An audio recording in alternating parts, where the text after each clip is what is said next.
When I was a young man, growing up in the 60s, I used to get my news from folk songs. I just recently discovered a folk song written by Zoe Molifer about the incident that took place in Charleston, South Carolina in 2015. This is called My President Sang Amazing Grace.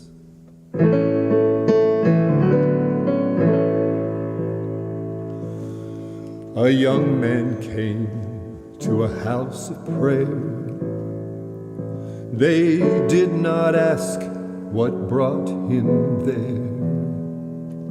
He was not friend, he was not kin, but they opened the door and they let him in. And for an hour the stranger stayed. He sat with them and he seemed to pray. But then that young man drew a gun and he killed 9 people, old and young.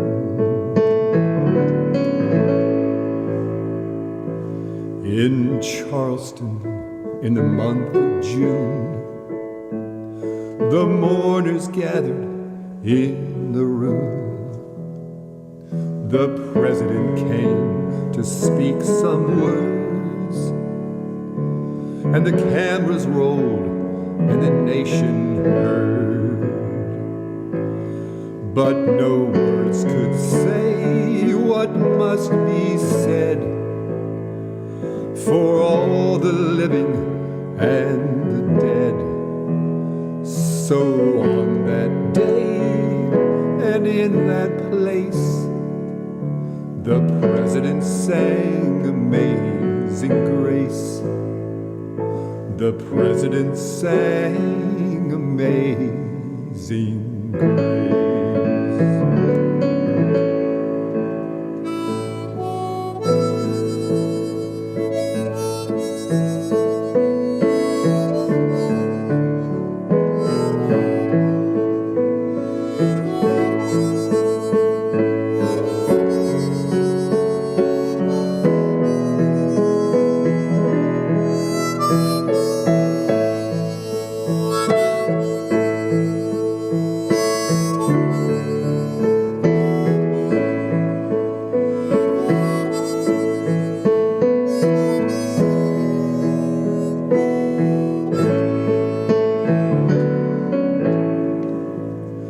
We argued where to lay the blame, on one man's hate or a nation's shame, some sickness to the mind or soul,